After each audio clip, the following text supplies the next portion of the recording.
the title of my presentation a little bit today.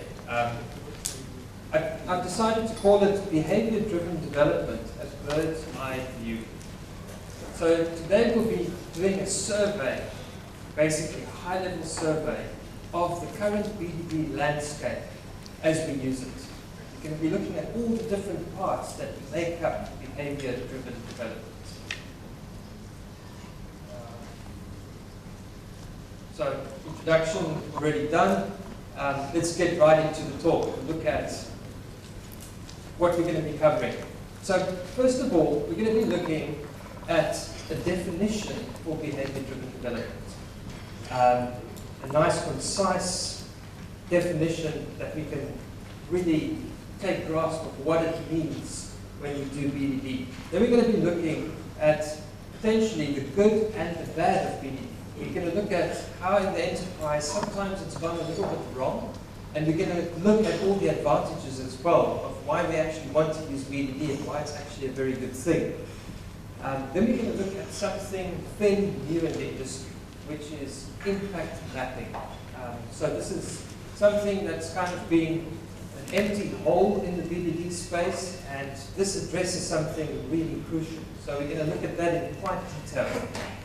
And then after that, we're going to look a little bit at three amigos and what that actually means, and how we can actually apply that in our organizations. And then we're going to, if we have time, look at some specifications. And we're going to be looking at Cucumber specifically and how we can write and collaborate some specifications. And hopefully we'll have a little bit of time at the end where we can have a decent question and answer session. Great, so that out of the way, let's get right into it.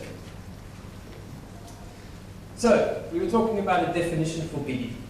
Now, this is a tweet that appeared on Twitter about 3 years ago by a man called Dan North. So, hands up, everybody heard of Dan North? Yeah, just a few hands. So, Dan North is considered the father of behavior-driven development. He is the person who conceived the whole idea and put it out there. So, when he tweets a definition, then you've got to be certain that that is the real deal. So this is what he basically said it was. He said BDD in a tweet is using examples at multiple levels to create a shared understanding and surface uncertainty to deliver software that matters. Now what we're going to do is we're going to take that apart. We're going to look at it line by line or phrase by phrase, and actually just try and lift out some meaning, because it's a very, very rich definition. So firstly, can everybody see that red? Yeah, okay. Sometimes it doesn't, contrast doesn't show properly. So the first part of that definition is using examples. The whole key in behavior-driven development is that we use real-world live examples of how we would describe something when we're actually talking about it or using it. So, real-life examples. And we describe the system at multiple levels. We don't only do it at the acceptance test level or the outside level, but we can actually do this at different levels of our testing. We can do this at integration level, we can do this at unit test level. So I'm a software developer. I'm not actually a tester per se, but I like to do a lot of testing as well. I was speaking to Olaf and a few other people earlier, and I was saying, I like to wear different hats at different times. Sometimes I like to think like a QA, sometimes I like to think like a business analyst. So I like to switch roles and be involved in various areas. But when I'm writing unit tests as a developer, I like to apply behavior-driven development as well. I like to use a language that expresses my intent when I'm writing something. Why do we do all of this? It's so that we can create a shared understanding, so that we don't alienate people, but that everybody who reads our test code will understand what we're writing, that everybody will be part of that process and be able to share in what we're creating. And here's an interesting line: to surface uncertainty or misunderstanding. So very often, communication is a problem, right? When we're busy delivering a system or busy writing software or collaborating, there's often misunderstanding in what we do, and that often causes a lot of damage. So by applying this technique, we actually get that uncertainty and that misunderstanding out of the way very early. And why do we do all of this? Because we want to deliver software. I've been on many projects that never even delivered any software. That we were in a project for 3 or 4 years, and the whole project just got canned because of ineffective communication and lack of collaboration. So this technique enables us to actually deliver something, and not only just deliver it, but actually deliver something that matters and hits the mark, something that is useful for the end users. So for me, that's a really nice definition of what BDD is. So how does that actually affect us when we're busy collaborating in a software design or development cycle? So firstly, we'll get in there and we'll collaborate on the specification together. We'll get into a room and we'll write a specification together in a common language. We'll write this in something like Gherkin, which is like the cucumber syntax, but obviously other means are also valid. But we write it in some kind of form that is executable by a machine, but at the same time human readable. Then we take that specification away and we actually run it through a parser, and we watch that test go into a pending orange state, which says we've got a specification, but we're not actually testing anything yet. Then we go and implement those tests underneath the specification, which makes our tests go red, which says now it's actually failing because we've got tests, but we've got nothing underneath to test. And the last step, we actually implement our application, and then the test should go green. Now, obviously, that is quite an oversimplification, but I think generally that is how you would try approaching following through from specification right to the point where we actually have an application. And note that this actually involves many different people. It's not just one person that does everything. It won't particularly be just a QA writing the tests, but it could be everyone together, everybody collaborating and combining. So for me, this is a very nice parallel as well with what Olaf said yesterday in his talk. We need to start thinking beyond our roles a bit more. And this technique can actually enable us and empower us to do that. It helps us to start working hand in hand with all the other disciplines and even start thinking like those people as well. I think it's a very good thing to do. Right, so let's talk about the not so good parts. So in many organizations, when you mention behavior-driven development, it leaves a bit of a bad taste in the mouth. Kind of, people don't feel comfortable when you mention BD. Now, the reason is that there are actually very good reasons for that. I believe very early on in behavior-driven development's inception, so the what is actually the least most important, because we're going to learn and discover the what as we go along. Only after we've taken our first few steps will we be able to reassess our position to be able to determine our next few steps. So we put a lot more focus in the impact mapping on the first three and less on the what. The what will come over time.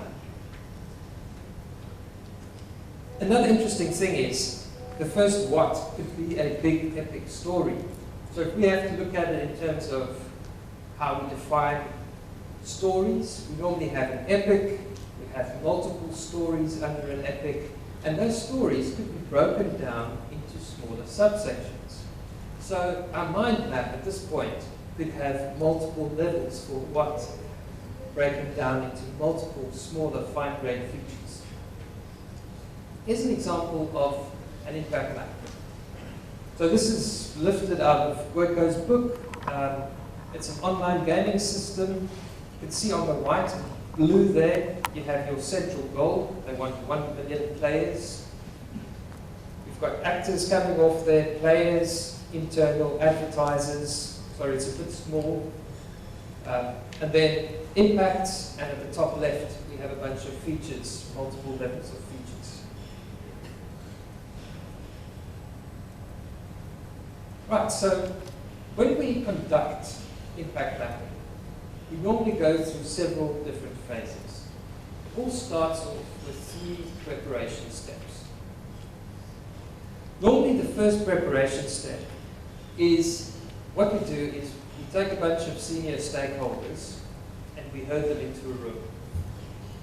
Now, this is interesting because you're thinking to yourself, okay, but I'm a tester. Why would I be herding some senior stakeholders into a room? This is an interesting situation. Say now you're working in a small business and you can see these people aren't really getting the goals in line. And you can perhaps go up to them and say, well, I'm a tester, but I know this technique called impact mapping. I've done this before, and it's a great way of surfacing some good guidelines and some tangible ways of getting some features on the table. Would you like to give it a try? And maybe they'll say yes. And then you've got an open room. You just put them in the room and you start conducting sessions there. It's very easy to do. And by the end of this process, you'll actually have a list of features for your people to start picking up and to start moving forward in a solid direction. So once again, it's that thing of putting on a different hat. It's thinking beyond your role. So the first session is purely a brainstorming session. You start asking some probing questions. You start getting a bit deeper. Like I said, they'll probably have a list of features, but you actually want to start getting beyond those features. And you want to start asking them to start extracting those why questions. Keep asking why, keep asking why. And you should come out with a short list of tangible, well-defined goals. This is probably the most important step of the whole process. The next thing we want to do is we want to gather ways that we can measure whether they've achieved their goals or not. So in this step, you'll probably want to work with an analyst. There are obviously different ways of measuring. It could be an extract from a database, or some kind of report generated, or it could be a bank balance. There are many different ways of measuring to see whether the business has actually achieved the goal or not. Right, so just some interesting terminology in terms of measuring these things.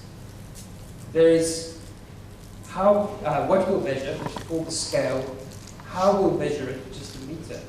Then the interesting parts are, where are we at the moment? We consider this to be our benchmark. Our target is what we'll measure as the place where we've actually delivered the whole feature. Our constraint is how much resources do we actually have before we run out of money. And then, of course, there is our kind of break-even point, which is kind of a point where we've kind of semi-delivered the feature, and we've now probed to see whether this works or not. And if we're happy with it at this stage, we can just park it and move on to the next feature. Or we can actually move on to achieve our full target if that is still important. Then the last little bit is where we actually determine a milestone. So the business folks like to think in terms of Gantt charts, of having nice cascading graphs of when things will be delivered at what times. And it's normally a pretty long-term thing. They like to have everything mapped out into the future. So this is going to be interesting because you've got to kind of bring them back to thinking of only 1 or 2 milestones at a time. So at this point, a milestone will be equated to the goal, the why that we asked. So we'll achieve a goal by a certain time. So we put something down, this is our first milestone. And the team will go away and try and achieve that milestone. And then when you reach that milestone, then you can start thinking about the next milestone based on what you've learned in delivering the first one.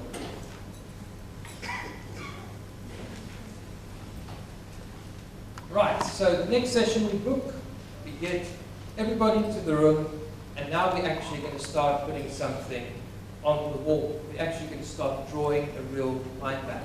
This is where the fun begins. So at this place, you want to be completely free. It's just a matter of getting in there, brainstorming. Start with your goal in the middle, and start preferably with your primary goal, your first goal. Start identifying the actors, the impacts, the features that come with that. Don't focus too much on the features. Like I said, focus more on the first 3 levels because that's the really important stuff right now. But be free. And it doesn't have to be right. It can be wrong initially because we're going to be refining this as we go along. So the next step, now this is interesting. This is where we apply divergent thinking.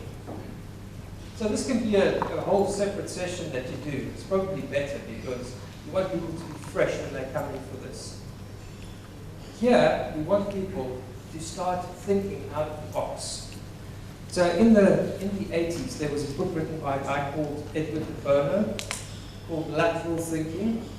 And in this book, he teaches you how to think beyond your mindset, beyond your normal vertical way of thinking.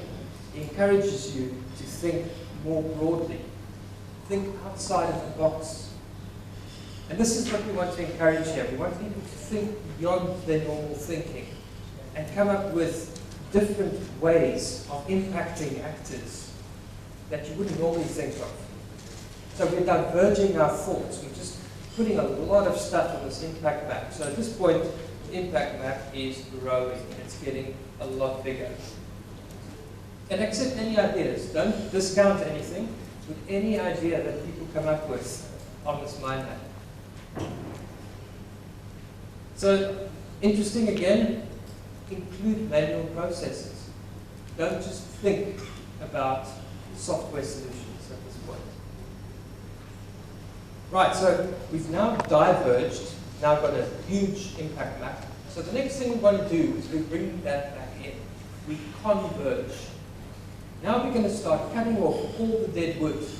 We're going to be getting rid of all the things which don't actually make that much sense or which are not going to add value. So now we're going to shrink it right down and keep all the good stuff. So this is actually, now it's really starting to take form. Now you're at a point where you've actually almost got something that is usable. At this point as well, you'll be able to identify really low-hanging fruit or things that are going to move you forward a lot faster in a very short time. Also, you'll be able to identify alternate routes. So, for instance, say now we are delivering some kind of application where we're going to be selling tickets to concert goers. Now, in the meanwhile, while we're still developing that whole online experience, we could be providing them with an improved experience when they pick up the phone and phone a call center to buy a ticket. So we could, as low-hanging fruit, get in there and revise those scripts that the call center people use in order to sell the tickets. And in the meanwhile, we're going off and we're building an online solution for them, or a mobile solution, a mobile phone app or something. The very last step, introduce features. So once again, least important, we just want a couple of features at this point. And not just features, but like I said, also manual processes.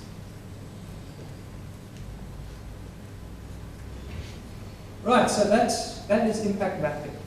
And it's very, very easy to do. Tomorrow I'm going to be doing a session where we're going to actually do this in real life. We're going to get together, we're going to put some ideas on the board for businesses, and we're going to pick one of those, we're going to vote to pick one of those businesses, and we're actually going to go through that whole process. And I think it's going to be a lot of fun. It's going to be interactive. We're probably going to break up into little groups, and I think we're going to have a lot of fun. So I encourage you to join me on that if you're available. So now we've come out and actually got a short list of features. We've got a short backlog, and it's well prioritized. We know the top features are the ones that we want to start working on. So now I'm going to take, before we go into the next step, which is the 3 Amigo session, I'm going to take a little detour. And we're going to talk about ubiquitous language. Has anybody heard of that term before? Yeah. So, firstly, it's basically an idea from a book written by Eric Evans called Domain-Driven Design. Now, this whole book is about designing software from the domain up. The domain becomes the central starting point. And one of the ideas that floats in this book is the idea of a ubiquitous language. And a ubiquitous language is nothing else than a common spoken language. It's a language where everybody speaks the same language. There are no silos. There are no groups of people who communicate in their own way and have invented their own terminology. It's a common spoken language. And it normally originates from the domain experts, from the people who actually work in that area and who have actually immersed themselves so much in that area and have often invented that language.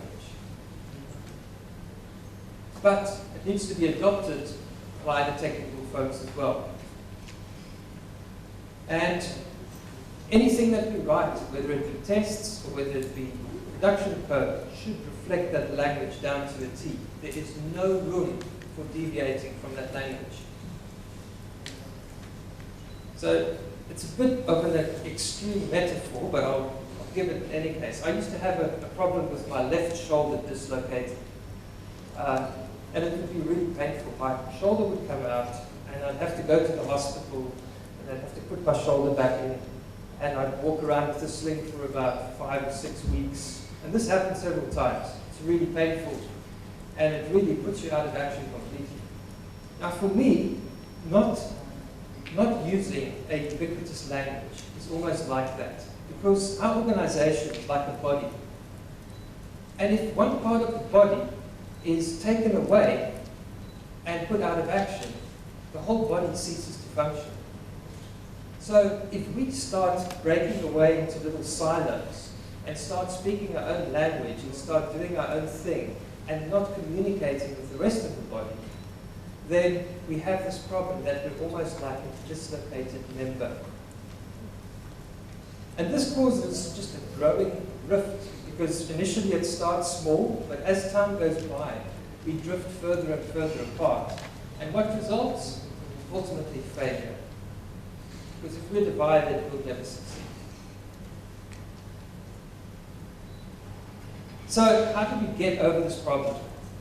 If you're in an organization where this already is an issue, or if you're starting to see it happen, try and foster relationships with the other people.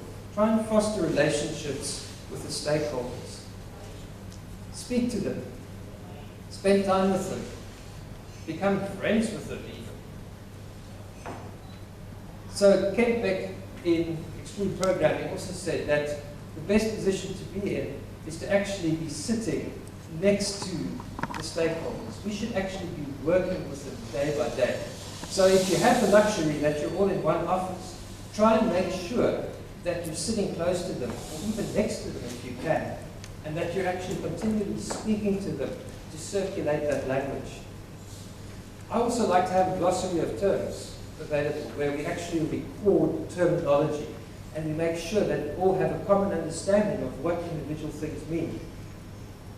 And then of course that leads us into the 3 Amigo sessions. We're now all speaking the same language, so now we can start collaborating. So what are 3 amigos? Now, where does this come from? So originally, I saw it, well, it was a movie in the 80s by Chevy Chase. I saw a slide yesterday in Ashish's presentation where he had the 3 amigos. So the whole key thing here is not that it's 3 people. It's more about the diversity of the people involved, because there were 3 very different amigos. What we want to highlight is we want to have multiple people, each of different disciplines, together collaborating to write specifications. And in this session, we will pick a feature and start writing a narrative for what exactly we're expecting that feature to do, using those real-life examples that we spoke about. And in that process, we are going to be ironing out a lot of disagreements and misunderstandings. Rather have your arguments up front than afterwards. Because if you do it afterwards, you're going to have to keep coming back and fixing things. But if you can successfully communicate up front, you're going to have far less comeback. And so you write the specifications. Who is involved? So for me, the 3 Amigo sessions, we normally have product owners, business analysts, testers, QAs, developers, and then probably for me the most important ones are your user experience people and designers. And those are normally the people most difficult to get hold of, and they're often a little bit reluctant to bring into those sessions because they're always busy designing things and working through things. But those are actually the most key people to get involved. Those people will often want to do things that maybe are not technically possible either. So you'll give them feedback as to what is possible and what not in the way that they design their applications. So this is really valuable to have those people there. So what do you come out with? When you walk out of that session, you come out in agreement. That is the most important thing. You have no misunderstandings or misgivings. You have a specification for that feature, and you have no boomerangs. And when I say boomerangs, we've all seen it. A developer picks up some specification or some requirements document, runs off, builds something, and it's completely wrong as to what was expected. Hands it over to the tester, and the tester says, no, that's not going to work. And then the developer has to go back and fix it. And that goes back and forth several times. And then eventually, very inefficiently, they deliver the feature. Right? Now, that can be circumvented if we do this, if we decide everything up front and we're on the same page right up front. So how are we doing on time? Okay, so we have a few minutes. So, I don't want to get into too much detail of the semantics, but when you write a specification, we need to do it in a specific way if we're going to use a tool like Cucumber. So, with Cucumber, you get the benefit that you can write a plain text document. It's a plain text file. If you're going to use Cucumber, it's normally got a .feature extension on the end. And it contains a very lightweight markup. And the benefit is the markup is completely human readable. You don't have to be technical at all to understand it. But at the same time, it's machine parsable. And this is the key. This is really powerful. This bridges the gap between humans and machines. So normally the header of the feature file that we'll be writing expresses our main intent and almost refers back to what we've kind of highlighted in our impact mapping sessions. So the first line will normally be a feature keyword with the name of the feature. And the feature is directly mapped back to what we decided in that impact mapping session, followed by a multi-line description which expresses the intent of our feature. So I don't know, can you all see that? Try and make it a bit bigger. No, it's not getting bigger. You just have to squint. I'll read it out.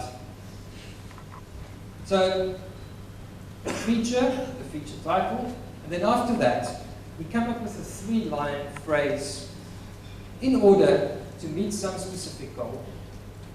As a type of actor, I want a specific feature.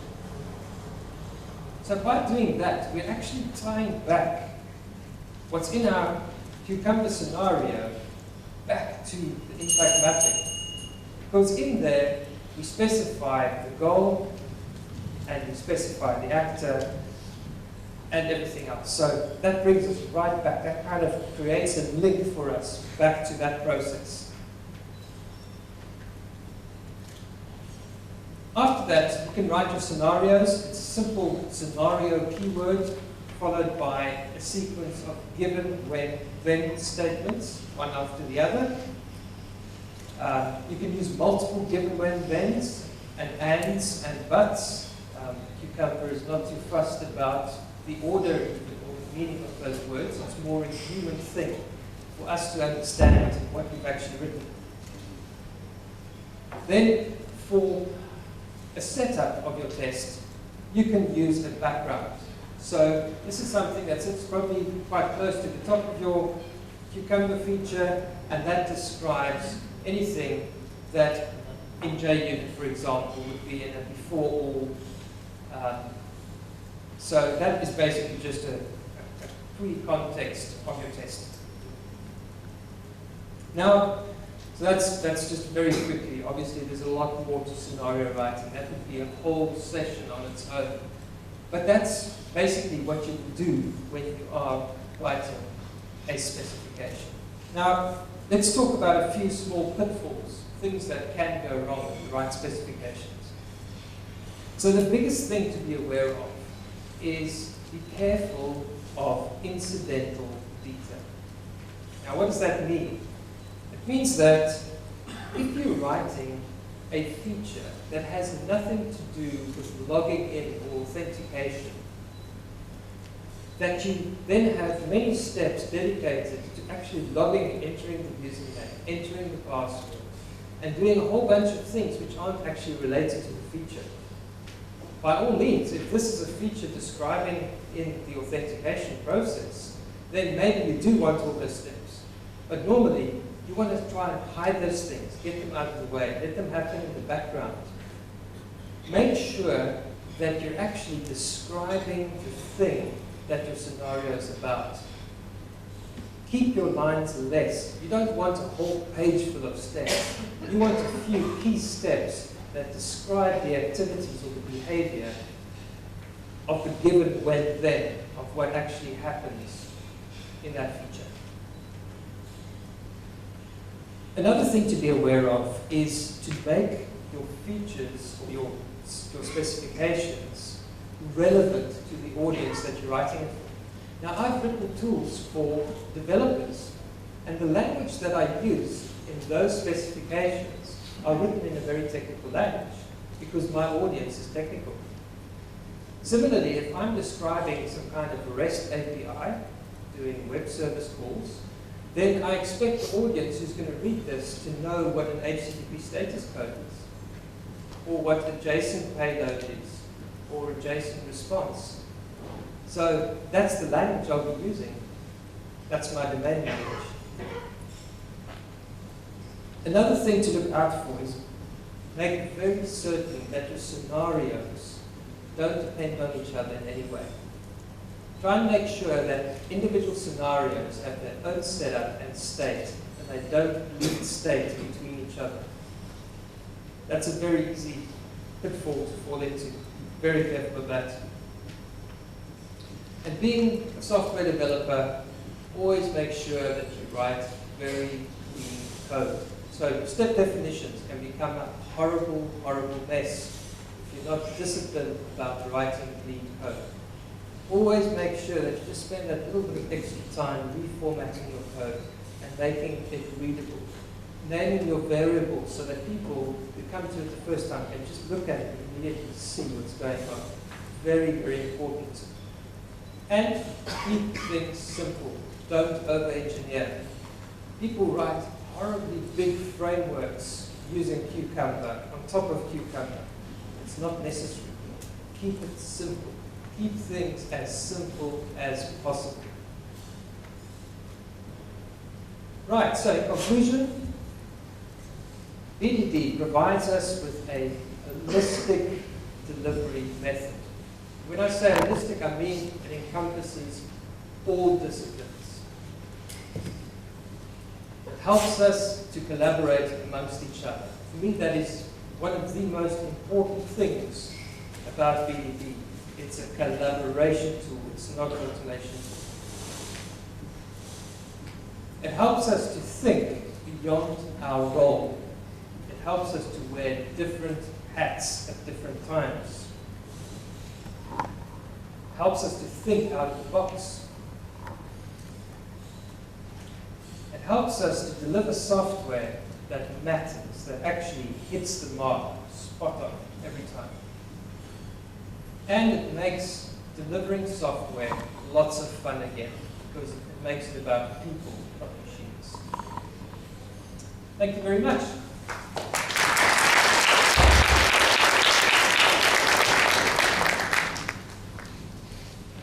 Right, I think we might still have a little bit of time for some questions.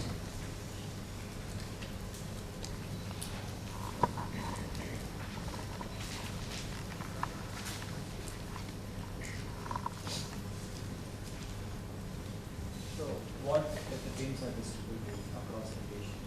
Sorry? What if the teams are distributed across locations? What if the teams are distributed across the location? Right, so you could try and use video conferencing in a situation like that. So we've often worked in distributed teams where we had people located remotely. There are different ways to get across that. So arrange a meeting. You still can share screens and you can still actually see the specifications being written. On an open source project that I worked on, an SDK man, we actually wrote the behavior of the application up front in queues and put them on GitHub where people would actually comment on them. And we had a lot of feedback that way, a lot of back and forth. And so we changed the specifications as a result of that. So there's different ways that you could actually achieve this. Yeah? Marcus, first of all, thanks for a very interesting session. I have a question, like the feature syntax which you have specified here, it is very similar to a user story in Scrum, right? But Yes. but in Scrum we have acceptance criteria explicitly identified for that particular user story. Yeah. So that is a control where we need to do it, early testing kind of a thing by the coders. Yes. So what kind of controls are available at the feature level in the BDD? So I think the closest thing you'll get will be that section directly after, in your feature file, your specification, there's a section of free text. We often have a bunch of bullets that have our acceptance criteria in there, because they're very important, right? If you're delivering a feature, these are the things that need to be met in order for us to deliver that feature completely. So we normally list those inside the specification as well as extra detail. But now the interesting thing is, we make the specification our single source of truth. So in a lot of organizations, these things kind of get put somewhere in Jira or some page, but immediately you've disconnected yourself. Now this thing lives somewhere on its own and it's far away from everyone and somebody has to go and look it up. But by putting it inside the specification, you're keeping it close to where everybody is working and close to people's eyes.